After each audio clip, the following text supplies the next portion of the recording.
this opportunity to speak at the light of the Infinite Festival. I'm so excited to be here and to be talking about organic intelligence. And this is an approach that was founded by someone named Steve Hoskinson, so big shout out and thanks to Steve. And I'm talking about the Exodus and organic intelligence. And it feels really important because the Exodus, Yetziat Mitzrayim, is spoken about at every time that we sanctify time. Every Shabbat, every festival, there's always this remembrance of Zecher Yetziat Mitzrayim, that remembering of coming out of Egypt. So here we are, and I'm going to set a little context, because as we know in organic intelligence, setting context is really everything. So, there's Adam and Eve, and then we go through to Cain and Abel and Noah and Abraham, who has the Nevuah that we are going to be going to Egypt and going to be slaves in Egypt, which is also something that we've spoken about in the Seder night that's mentioned.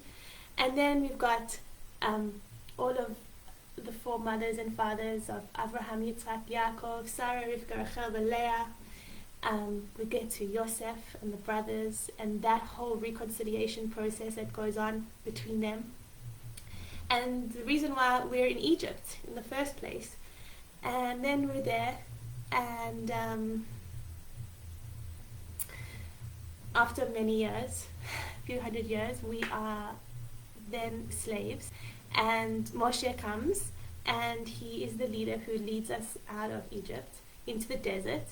And just before he dies, we're also told that, okay, you guys are going to go into the land, but you are also going to mess up, basically, and you're going to be kicked out and exiled and dispersed, and then you're going to come back again. And so here we are, and I am living in Jerusalem now for the last 8 years, and it's really this beautiful opportunity to speak about these things from where we are in history right now. And today is the 26th day of the Omer, שזה חוד שבנצח, and just that netzach of that right leg, that straight leg of like what you stand for, with hod, the hodaya, the passivity, or that bending down and that bowing down, the combination of those two with a knee straight and a knee bent. On this 26th day, we're on the brink, over here in Israel. And we are right in the middle of Sfirat Omer, heading our way to Matan Torah for Shavuot. And this movement from Pesach to Shavuot, where we receive the Torah. And it's really this movement also of matzah, where we eat this bread of humility, the bread that is not leavened, to Shavuot, where we're commanded to bring leavened bread. We're commanded to bring that as part of our sacrifices in the temple. So it's really this refinement of eating. Like on Pesach, on Seder night, we are taught to eat the matzah. It's a mitzvah to eat the matzah. And going back to Adam and Eve and the original sin around food and eating, and coming into this like right relationship with eating, with food, what it means to get nourishment, what it means to take comfort and pleasure from this world, and really also how we process energy. So this brings me to organic intelligence, and organic intelligence is a frame of understanding and accompanying people in their post-trauma growth. It's this beautiful weaving of neurophysiology, biology, complexity science, and mysticism into this roadmap to help us in our post-trauma growth trajectory. So one of the things I want to introduce is called the asoma. And so ISOMA stands for image, sensation, orientation, meaning, and affect. And basically, this is a frame, one of the frames in organic intelligence, that's basically just describing all the facets of what it means to be human, describing our human experience. For example, I'll have an image in my head, or I'll have a meaning, which is like a story or my cognition. I'll have affect, which is an emotion. Sensation is any sensations in my body. And orientation is my connection to my senses, to the outside world. And what we know is that most of like the therapeutic models and in the spiritual and personal development world of coaching and stuff are often focused on, say, image, which would be like flashbacks or using hypnosis, or it could be focused on sensation, which would be any of those embodiment sensation models, focus in on a specific tension, go into it, things like that. There'll be affect, which is, processing feelings and emotions. And then the meaning, which is like psychotherapy or talk therapy. And what we know is from the ism, from image, sensation, meaning, and affect, this is all focused on like our inner world. And when we have this biological understanding of our human experience, we know that from a biological perspective, our system really wants to stay the same. That's the agenda, is survival. And so anything, it could be the best thing that's ever happened to you or the worst, like your biology doesn't really know that discernment, it just knows change. And even if it's going to be the best thing for you, it really wants to still stay the same. So we also know that when we are tending to these specific things and not having an underlying understanding of the biology that's underlying that system, then most of the time that's going to be reinforcing the systemic biological conditioning. So we look a lot into orientation, and orientation is connection to our senses, to the outside world. These are the initial conditions that we need so we can come into deeper wholeness and integration between all of the ISOMA channels. Then we can be open for something new. So when we are connected to our senses, to the outside world, it's telling our brain that there's nothing dangerous happening out there, that there's no threat, right? Because we know that when the fight, flight, and freeze is operating and dominating our system, then we are not available for that ventral vagal connection, that social engagement. So orientation brings our attention to the outside, which gets that ventral vagal system on board, and then we are actually available for something new to emerge from there. So most of even the therapeutic models have the focus on what's wrong. Like, what's wrong? Let's go back to that trauma. Let's go back, let's try to figure out what's happening with those negative or critical thoughts or that fear or inadequacy, which is actually just reinforcing negative reinforcement. So negative reinforcement means I feel bad before I feel good. And we kind of just swinging and this dysregulation between feeling bad to then feel good again. Or negative reinforcement could also show up as like, I'm just clamping down on my system, I'm inhibiting myself so much, and then eventually it just lets up and I act out. And this could also be why sometimes we have certain practices that we do that like can help us for some time, but then there'll be a time where it just like, bursts open and the inhibition lets out, and then we just have these same patterns repeating, and we just yo-yoing between the two. So the way that this can show up for us is like difficulty making decisions, or having an approach avoidance dynamic relationally. I want it, but I don't want it. It can be feeling totally burnt out, or feeling stuck, or feeling overwhelmed, or feeling like you're always rushing.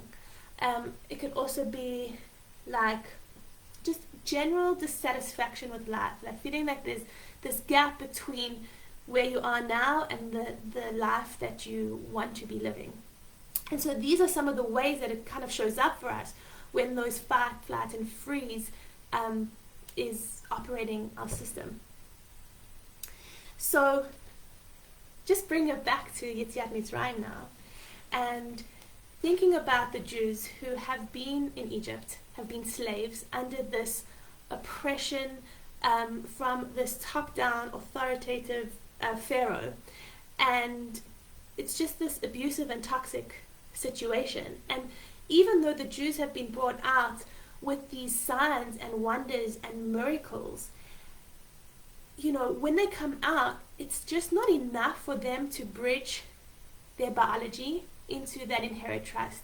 And we see that over and over again when they're in the desert, how they just keep coming into crisis after crisis. And often when they have a crisis, they go to Moshe and they're like, Moshe, we don't have water, which is also totally legitimate, you know, they need water in the desert. But it's always this coming to this intermediary, who's Moshe, to pray on their behalf so that something can change. And so we can also read the process that's happening in the desert as a way of us coming out of the need for an intermediary and into a space of having our own direct relationship with God.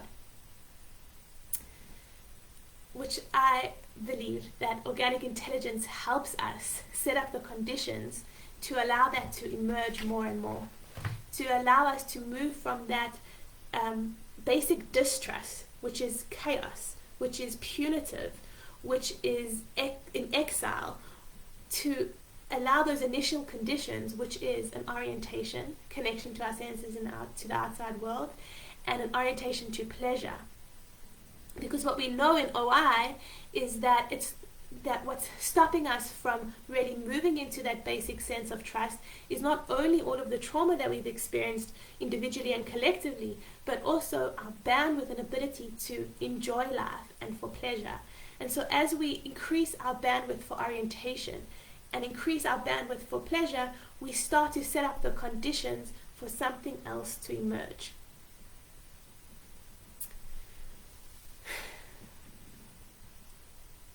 Yeah. And let me just look at Moshe's becoming story, you know, of his crisis in his identity of being part of the Jewish people, but living in Pharaoh's house, and then moving after killing an Egyptian, and then moving into Midian where he meets Zipporah, and he's a shepherd, and he's going out one day, and he turns his head to look, and he sees the burning bush. And what it says is that V'yirah Hashem kisav li'ot, that Moshe turned his head, and that was like really significant, that he actually turned his head to see what was happening, and then there was a burning bush, a bush that was being on fire but not consumed. That the prerequisite for having something new emerging is this curiosity. That's the basis of it all. Rabbi David Foreman at Aleph Beta, he really gives some really beautiful talks, and I love how he links very textually all the different stories in the Chumash, and he really points out in one of his talks about the fractal patterning of what happened at the burning bush to what happened at Har Sinai, and he makes all these textual references, and it's really interesting, and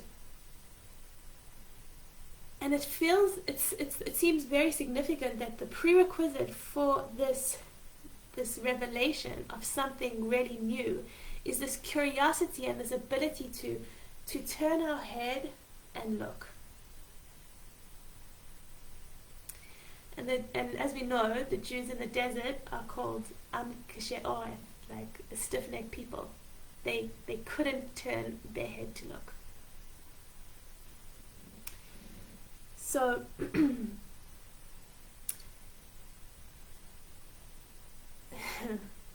so we also got like another element that I wanted to bring in is like even just Yitzchak, like the lineage from Abraham all the way through that goes through Yitzchak is like laughter, Yitzchak, that he will laugh. That there's Abraham and Sarah who have been promised that they will have children, that Abraham will have like progeny that as numerous as the stars and as the sand on the sea, and Sarah is barren, like she's not able to have children.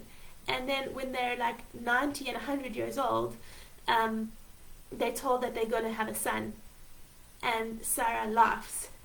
And when we think about humor, like humor has, like what makes something funny is the surprise. What makes something funny is that you think something's going a certain way, and then, oh, something different happens. And then that's laughter. And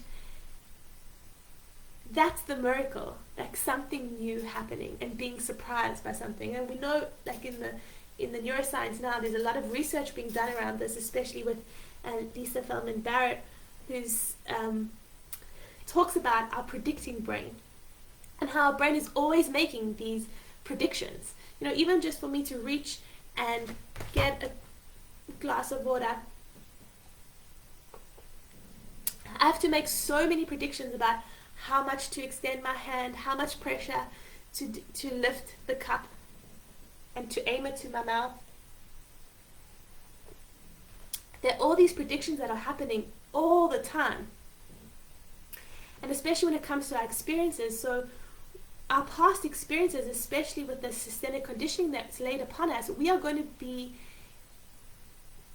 perpetuating the same thing, predicting the same thing. So in order for us to actually open ourselves for something different to happen,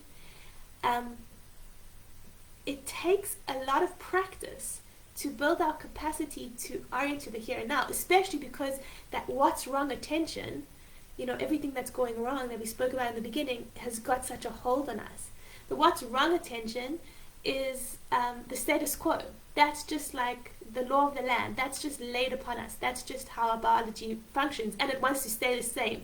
No matter how much we feel and motivated that we want to change, like we also have to understand that from a biological perspective, the agenda is to stay the same. So, you know, we can also sense this in like, oh, you know, we really want to change, but like somehow the same loops and the same patterns and the same relational things just keep coming around and around and around again. And so this movement out of that what's wrong attention, that hold, as we move with orientation and open up for something new, we're moving out of a system that's like, I feel really bad to feel really good, to feel really bad to feel really good, which is negative reinforcement, into positive reinforcement, which is I can feel good going down and I can feel good going up, and I can feel good going down and I can feel good going up. And we increase our bandwidth to enjoy life more, and to meet life and be able to respond to life as it comes. So I was also contemplating, because you know, when I used to hear things like in the days to come there's not going to be any more prophecy, or that prophecy is finished and it's not going to come, you know, it's like that it just didn't feel that it sat right with me. Like, what do you mean I wouldn't be able to have, or someone wouldn't be able to have that direct conversation with God, and why would that be taken away? And what's in this frame, what I thought was interesting and to share, was that Nevu'ah could also be seen as something, perhaps, in the negative reinforcement model. That like, I feel really bad before I feel really good. Like, so many of the prophets were really depressed and had really difficult lives. And even the systems that they were in, you know, it's like the people were, you know, messing up, and then the prophet has to come and say, you got to do something different, and then they don't do something different. And so, you know, these cycles kind of repeat themselves throughout Tanakh. And when I heard this from Sarah Yudit Schneider, who's coming from like the Hasidic teacher of Tzadok, and what, you know, she was talking about the movement from Nevu'ah to Ruach HaKodesh, and that Ruach HaKodesh is something that is part of like the breath of our bones, that it is part of the DNA. And when I really thought about this and contemplated this, it felt that it's that Ruach HaKodesh is maybe, perhaps, the alignment of our will with the divine will. That there's this congruence that happens that might not be, perhaps, available when there's nevuah. Maybe when there's prophecy, it's like you've got to totally nullify yourself so that you can receive. Maybe, this is like the matzah, where it's like the total humility, but you've always got unleavened bread, and one could think that, okay, we should always have unleavened bread, but we know that when it comes to Matan Torah, when we receive the Torah, we need to bring bread, and really, would we want to live life just eating matzah all the time? Like, we'd miss out on so much good bread. We want that fluffy sourdough and all those options, So perhaps Ruach HaKodesh is this movement out of chaos into this emergence of our will being connected to the divine will, where we then move around in the world where there is those synchronicities lining up, that my doing and my being is the thing, is the trust, living from trust, a full emunah. So I wanted to practice some orientation with you all, and there are just a few other things I wanted to mention, just a few things about like what organic intelligence is not.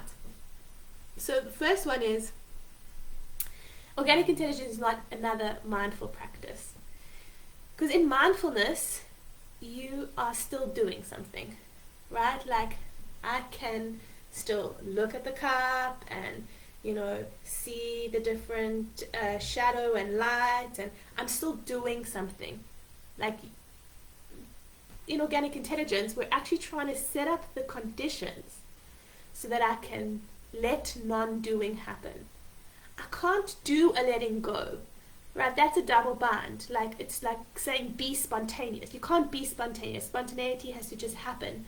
So you can't do organic intelligence. We're setting up the conditions to allow surrender to just happen.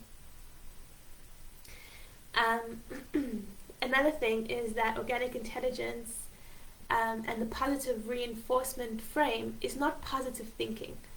So positive thinking could maybe be a tool that could be helpful at times, using different mantras or affirmations or different thoughts, or even in the manifest your own reality world. It's like my thoughts and my emotions create my reality, and this could be helpful at times. And also, it's not really what we're doing in OI. In OI, we are setting up the conditions for positive reinforcement to emerge, which is a biological state that our system can be in, where we enjoy going up and we enjoy going down, and we have more bandwidth. So I wanted to mention that. And the other thing I wanted to mention is that a lot of times in like the spiritual personal development world, there'll be this, you need to let go of your ego kind of thing. And what's really helpful with having this 3-phase model in organic intelligence, which you can get the maps, all of them are downloadable at the Organic Intelligence website, is that when the system's in chaos, which is phase 1, the system's out of control. And this is where we're all coming in, because this is just, the status quo. This is what's laid upon us. And if we're in that state of energy processing, then we are just going to be perpetuating more and more chaos. What this is asking for is a part of the process of being able to let go of our ego at some point is you actually have to establish a healthy ego.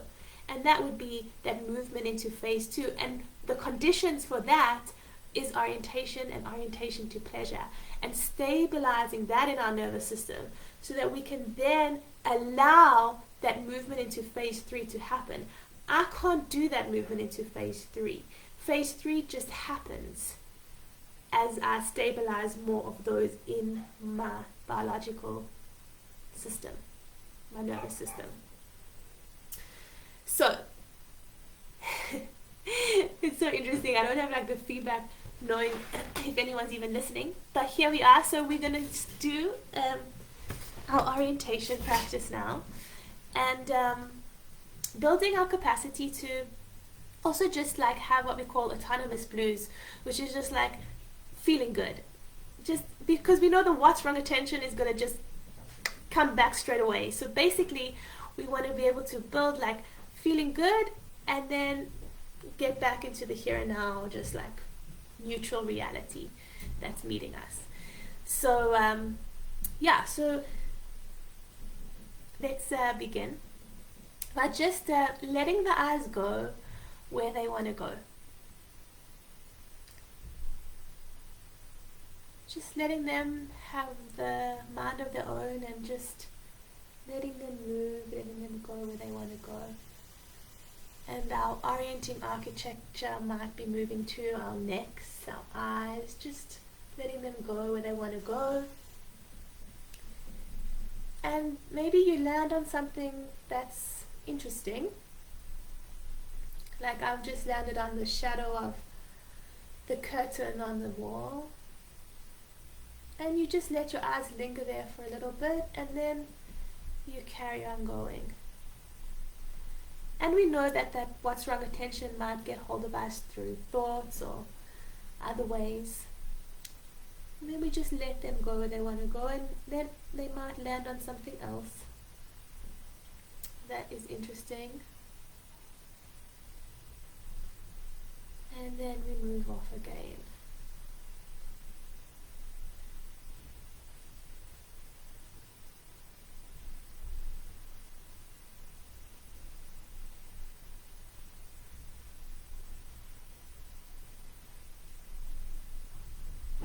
Yeah.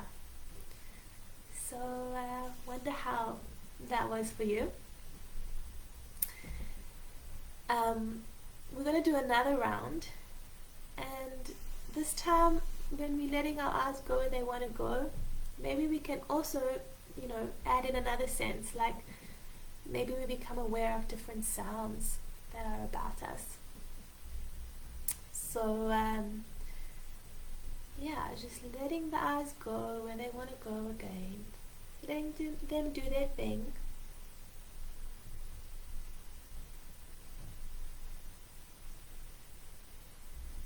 I also hear the humming of the computer.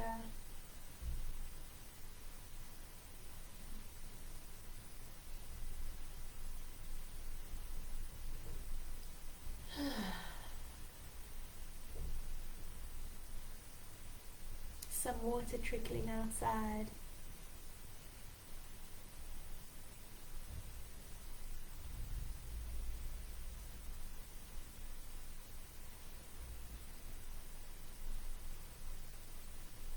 Yeah. And now I notice there's a gentle rocking just happening for me back and forth. Maybe you have another, like noticing where your hands are or your feet. Your body position.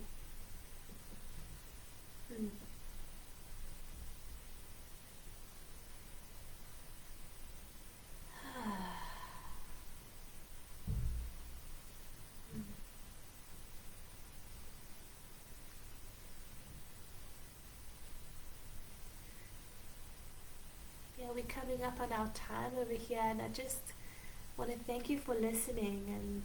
And it was my first time making a presentation like this, and so I would be really happy to hear some feedback, and also to let you know that I offer one-on-one organic intelligence sessions, and you are welcome to set up a 30-minute free consult, and you can do so via my website, which is tracypauwen.com.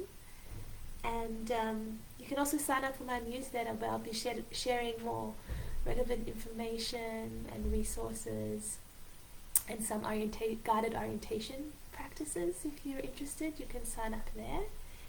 And Also to let you know to find out more information from Steve Huskinson, organicintelligence.org, organicintelligence.org, and really recommending the End of Trauma course, which you can also find on my website. There's a link there. And